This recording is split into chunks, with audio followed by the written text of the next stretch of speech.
இன்னமும் இந்த பாலியல் வன்கொடுமை இதெல்லாம் இன்னும் அப்படியே தான் இருக்கு. ப்ரெஸ்ஸை பார்க்க வேண்டிய அவசியமே இல்லை. ப்ரெஸ்ன்றது வேற யாரும் இல்லை, மக்களோட பிரதிபலிப்பு தான் ப்ரெஸ்.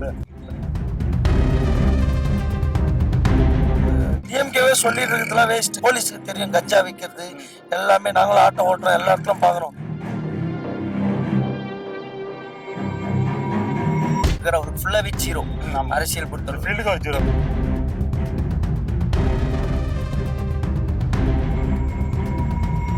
கண்டிப்பாக சிஎம் ஆனால் வந்து பேட்டி கொடுக்கணும் அப்படின்லாம் ஒன்றும் கிடையாது. காவேரி பிரச்சனை அணை கட்ட போறாங்க. பகிரத்துக்கு மாடு வெட்டக்கூடாதுன்றான். ஆட்சி ரொம்ப வேஸ்ட். ஓட்டு காசு வாங்காம இருக்கிற வரைக்கும் அப்பதான் நாடு உருப்படும். 2031 பயங்கரமான ஒரு அரசியலை வந்து பண்ணுவாரு. நாடு தாங்குமா? ஏன்னா அவர் சுத்தி இருக்கிறவங்க சொல்றாங்க சைலண்டா நல்லதை பண்றது. அவர் ஒன்றும் தனியா ஒரு இது தொண்டு நிறுவனத்துல மக்கள் வெறுத்திருந்தா சிந்திச்சு வாக்களிச்சா இந்த மாதிரி ஆளுங்களாம் தமிழ்நாட்டுக்கு வந்திருக்க மாட்டாங்க. விஜயோட இந்த கிட்டத்தட்ட 4 மாசம் ஆச்சு இல்லையா, இவ எப்படி இருக்கு செயல்பாடுகள்? இது இன்னமும் இந்த பாலியல் வன்கொடுமை இதெல்லாம் இன்னும் அப்படியேதான் இருக்கு. இன்னும் அதிகமா தான் ஆகுது. கொள்ளை எவ்வளவு அந்த சேலத்துல நடந்தது. அந்த பாலியல் எல்லாம் ஓயிடும். முதல்ல பாலியல் கஞ்சா மாத்திரை. இவர் வந்து அடுத்த டிஎம்கே மேல பழி போடுற. நீங்க எதுக்கு வந்தீங்க? இது டிஎம்கே சரியில்லைன்னு தான் உங்களை வர வச்சு. நீங்களும் இதே சொல்லியிருந்தா அப்படிதான் பழி போறதுக்கு வந்தாரு. அதான் இப்ப டிஎம்கேவே சொல்லிட்டு இருக்கிறதுலாம் வேஸ்ட்.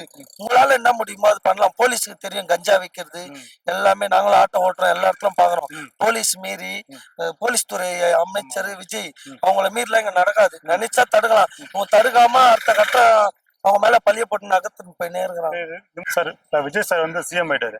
ஆனா இப்போ அதிகமாக சிஎம் வந்து பிரஸ் சந்திக்காம இருக்குல்ல, அதுக்கு என்ன சார் காரணம்? சார் நான் என்ன சொல்றேன்னா, மக்களுக்கு நல்லது செய்யணுமா இல்ல பிரஸ்ஸை சந்திக்கணுமா?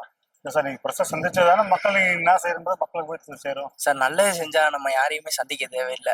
நம்ம கரெக்டா செஞ்சோம்னா நம்ம பாட்டு நம்ம பாதையை நோக்கி எப்படியே போய் பழகிக்கலாம். இப்போ நான் என்னைய பொறுத்தளவு விஜய் வந்து இப்போ கரெக்டா முடிவெடுத்து கரெக்டா எல்லாமே பண்ணி எல்லாம் கொண்டு போறாப்புல. நம்ம வந்து பிரஸ்ஸை பார்க்காமலே ஜெயிச்சாரு, ஆட்சியை பிடிச்சாரு.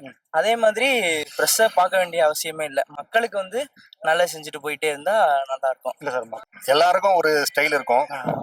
அவருடைய ஸ்டைல் அவர் வந்து இப்போ அவங்க எப்படி சொல்றது, அவர் இருந்த சினிமா ஃபீல்ட்லயே வந்து அவர் கூட நடிச்சவங்களே நிறைய பேர் வந்து சொல்றது என்னன்னாக்கா, அவர் எப்பவுமே சைலண்டா தான் இருப்பாரு. ஆமா. சோ அது அவருடைய ஐ மீன் அவருடைய கேரக்டரா இருக்கலாம். சோ தேவையில்லாத விளம்பரம் வேண்டாம்ன்ற மாதிரி. ஏன்னா எல்லாருமே அப்படிதான். ஒரு ஆக்டரா நீங்க சொல்ற மாதிரி ஏத்துக்கலாம். பட் இப்போ வந்து நீங்க பப்ளிக் ஆக்டரா இருந்தாலும் வந்து ஆக்டரா இருந்தாலும் சிஎம் இருந்தாலும் கேரக்டர் ஒண்ணுதானே அப்படின்றீங்களா? அவர் சைலண்ட் கேரக்டர்னாக்கா எப்படி சொல்றது, ஒரு விளம்பரம் பிடிக்காதவர்னாக்கா, இப்போ ஒரு சில பேர் வந்து விளம்பரத்துக்காக வந்து சும்மா பேட்டி கொடுப்பாங்க. அவர் ஸ்டார்டிங்ல இருந்தே வந்து சினிமா ஃபீல்ட் இருக்கும் போதே வந்து அவரு பெரிய ஸ்டார் தான். அதுக்கு அப்ப இருக்கும் போதே வந்து பெருசா வந்து பேட்டி கொடுக்கறது கிடையாது. அஜித்தும் அவரும் பேட்டி கொடுக்கறது கிடையாது, இவரும் பேட்டி கொடுக்கறது கிடையாது. அது அவங்க கேரக்டரை பொறுத்து. அது ஒரு it's kind of maturity. So அதை நம்ம தப்பு சொல்ல முடியாது. கண்டிப்பா சிஎம் ஆனா வந்து பேட்டி கொடுக்கணும் அப்படின்லாம் ஒண்ணும் கிடையாது. மக்களுக்கான ஒரு எதிர்பார்ப்பு தான். அதுதான் வந்து இவங்க அமைச்சரவை கூட்டுறாங்க, சட்டமன்ற கூட்டுறாங்க, அதெல்லாம் பேசுறாங்க. இப்ப அப்புறம் தனியா வந்து இப்ப திருச்சி தொகுதி போயிட்டு வந்தாரு. ஆமா, அது தேவையான போது தேவையானது பேசினா நல்லதுதான். சும்மா வந்து மீட்டிங் போட்டு சொல்லணும்னு அவசியம் கிடையாது. அவர் மீட்டிங் போட்டு சொல்லணும்னா கூட வந்து என்ன பண்றாங்க ஏது பண்றாங்கன்னு மீடியா நீங்க கவர் பண்ணி, இப்ப முதலமைச்சர் இன்னைக்கு இதை அறிவிச்சாரு, இன்னைக்கு இது தெரிவிச்சாரு, இப்படியே வந்துட்டு தானே இருக்கு. அப்புறம் எதுக்கு பேசணும்? இதுவே பழி போட்டு போறதுனால ஒரு கடத்துக்கு மேல வந்து மக்களுக்கு வெறுத்துருவாங்க இல்லையா? மக்கள் வெறுத்திருந்தா சிந்திச்சு வாக்களிச்சா இந்த மாதிரி ஆளுங்களாம் தமிழ்நாட்டுக்கு வந்திருக்க மாட்டாங்க. சிந்திச்சு வாக்களிச்சிருந்தா நல்லா வந்திருப்பாங்க. காவேரி பிரச்சனை அணை கட்ட போறாங்க. பகிரத்துக்கு மாடு வெட்டக்கூடாதுன்றான். இதெல்லாம் எதிர்த்து போராடல. போயிட்டு எங்கனாவது தொகுதியில நின்று டிஎம்கே ஒன்னு டிவிகே இதேதான் பேசிட்டு திருச்சிக்கிற கூட பேசுறேன். அது பாத்துருப்பீங்க. அது எப்படி ஆட்சி ரொம்ப வேஸ்ட். ஒரே மசல இது மாதிரி மாறி வேஸ்ட். ரொம்ப இன்னும் நாசனம் ஆவாங்க ஜனங்க. ஜனம் கஷ்டப்பட்டு திருந்தணும். மக்கள் களத்துல நின்று போராடுறவனை தேர்ந்தெடுக்கிற வரைக்கும், ஓட்டு காசு வாங்காம இருக்கிற வரைக்கும் அப்பதான் நாடு உருப்படும்.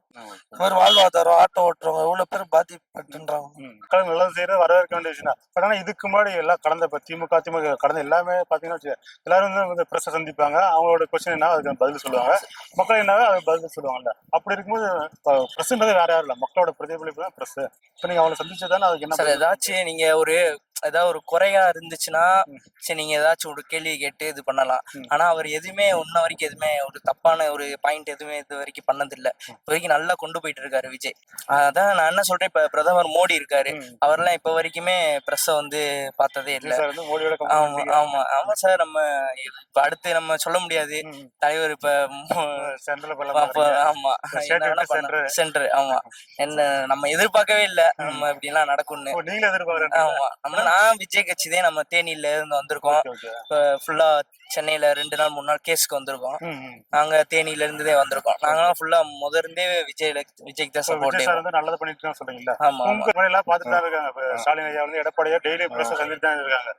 ஏன்னா அப்படி பார்த்து பழக்கப்பட்ட உலகம் தானே இது. பிரஸ் பார்த்தாதான் வந்து நாட்டுக்கு நல்லது பண்ணுவாங்க. பிரஸ் பார்க்கலாம் நாட்டுக்கு நல்லது. நான் நியூஸ் பார்க்கும்போது ஒரு சில அந்த அரசியல் இருக்கிறவங்க அவங்களே சொன்னது, அவர் சைலண்டா நல்லதை பண்ணிட்டு இருக்காரு, அப்படியே பண்ணிட்டோமே. ஏன்னா அவர் சுத்தி இருக்கிறவங்க சொல்றாங்க சைலண்டா நல்லதை பண்றது. அவர் ஒண்ணு தனியா ஒரு இது தொண்டு நிறுவனத்துல அவர் வந்து ஒரு பொறுப்புல இருக்காரு. தமிழ்நாட்டுல என்ன நடந்தாலும் அவர் தான் பொறுப்பு. அப்ப அவர்தான் நம்ம வந்து சைலண்டா பண்றதுக்கு இது ஒண்ணு இல்ல, வெளிப்படையா பண்ணி ஆகணும். மேபி அவர் பேட்டி கொடுக்காம இருக்கிறது காரணம் அவர் சுத்தி இருக்கிறவங்களா இருக்கலாம்.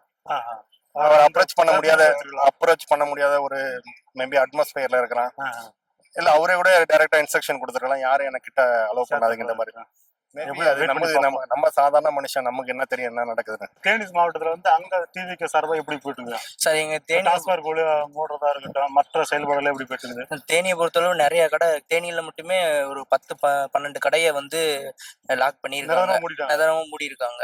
அதனால எங்களுக்கு இன்னும் கொஞ்சம் நல்லாவே இருக்கு. இன்னும் நிறைய சின்ன சின்ன மக்கள் கோரிக்கை இருக்கு, அதெல்லாம் எல்லாம் பண்ணிக்கிட்டாங்கன்னா நல்லா இருக்கும்.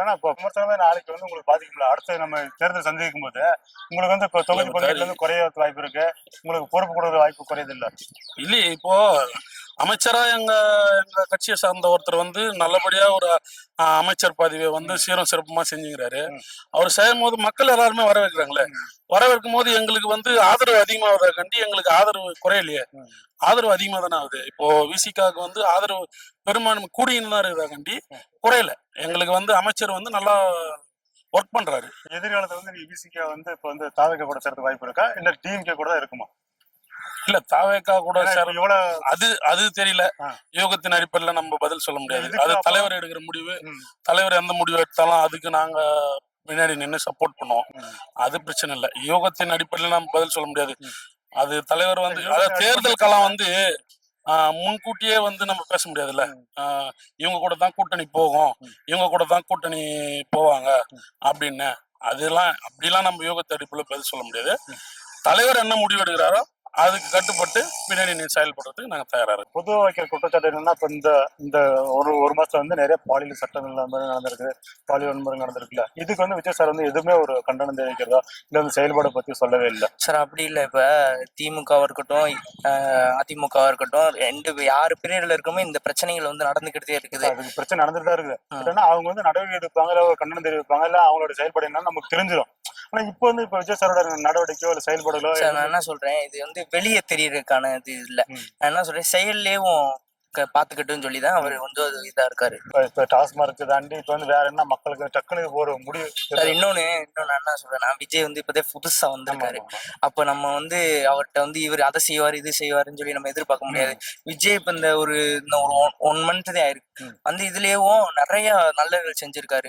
ஃப்ரெஷ்ஷா வந்திருக்காரு. அவருக்கு ஃபுல்லாவே ஜீரோ அரசியல் பொறுத்தவரை. இப்ப இந்த ஜீரோவா இருந்துமேவும் எல்லாமே கரெக்டா எல்லாமே ஆர்டரா எல்லாமே பண்ணிருக்காரு. இப்ப அந்த ஸ்டாலின் கொடுத்த அந்த 1000 ரூபாய் மகளிர் திட்டம் இல்லைங்க சார், அதெல்லாம் விஜய் வந்து எப்படி என்ன ப்ராசஸ் எதுவுமே என்னன்னு தெரியாது. ஆனா விஜய் வந்து அந்த இதை அதை புடிச்சு அந்த லைனை புடிச்சு ஒரு லைன் கொடுத்து முடிச்சிட்டாரு. இப்ப அடுத்து வந்து அவர் இந்த 2500 ரூபா சொன்னதை வந்து அதுல செயல்படுத்தணும்னு சொல்லி எங்களோட கருத்துங்க சார். அவர் சொன்னதை வந்து செஞ்சிருவாரு, கொஞ்சம் வெயிட் பண்ணணும். சரி கொஞ்சம் wait okay, பண்ணிட்டோம்னா நீங்க சொல்ற எல்லாம் மாதிரி நம்ம வெயிட் செஞ்சுருவாரு. பண்ணுவோம். திருச்சி கிழக்கு போயிருக்காரு, நன்றி மக்கள் நன்றி சொல்லுன்றதா போயிருக்காரு. ம். இது வந்து பாத்தீங்கன்னா அது பிரச்சாரம் மாதிரில இருக்கு பேச்சு. மக்கள் தான் நன்றி சொல்ற போறத விட இதுக்கு முன்னாடி நம்ம விஜய் சார் ஸ்பீச் பார்த்திருப்போம்ல, அதே மாதிரி தான் இது இருக்கு கிட்டத்தட்ட. சார் அதாவது ஒரு ஒரு ஒருத்தவங்க ஒரு ஒரு லைன்ல இருந்தாங்கன்னா அவங்களுக்கு அது கரெக்டா இருந்திருக்கும். இவர் வந்து புதுசா வந்திருக்காரு. ம். அப்ப வந்து அவருக்கு இன்னும் போக போகதான் அவர் பழகிக்குவாரு. அவருக்கு நான் என்ன சொல்றேன்னா, விஜய் சாரை பொறுத்தளவு இந்த ஒரு 5 இயர்ஸ் இருக்குல்ல, இந்த 5 இயர்ஸ் அவருக்கு வந்து ரொம்ப பாடமா ஆகி 2031ல பயங்கரமான ஒரு அரசியலை வந்து பண்ணுவாரு. 5 வருஷத்துக்கு நாடு தாங்குமா? அப்படி இல்லை சார். அப்படி சரி, இது மத்த சட்ட ஒழுங்கு ஏதாச்சும் உங்களுக்கு குறையா இருக்கா? இவர் பேசுறத தாண்டி அது இந்த பிரச்சனைகள் இருந்தாலும் பிரச்சனை எதிர்க்கட்சி வைக்கிற முக்கியமான குற்றச்சாட்டு சட்ட ஒழுங்கு சரியில்லை, நிறைய பாலியல் தீண்டல் நடக்குது, கஞ்சா போகுது, அது இன்னும் அதிகமாயிருச்சு. இப்ப விஜய் சார் கூட இப்ப அந்த திருச்சிக்கிழமை சொல்லியிருப்பாரு, இதெல்லாம் திமுக ஆட்சியில வந்து கொண்டு வந்து விதை போட்டது, இப்ப நம்ம ஒரே நாள் பண்ண முடியாது சொல்லியிருக்காரு. பட் ஆனா இது கொஞ்சமா மாறும் தான். பட் நம்ம இது 5 வருஷம் நம்ம டைம் கொடுக்க முடியாது. அதுக்கு 5 வருஷம் சொல்ல முடியாது சார். நான் 5 வருஷம்னு சொன்னது என்னன்னா, இன்னும் அடுத்த இன்னும் அட்வான்ஸ் ஆகும் சார். 31 வந்து அட்வான்ஸா இருக்கும். இன்னும் அந்த 5 வருஷத்தோட இது வந்து மாறி 31 வந்து பயங்கர அட்வான்ஸா இருக்கும்னு நான் சொல்றேன். சரி, நீங்க சொன்ன மாதிரி பொறுத்து இருந்து பார்ப்போம்.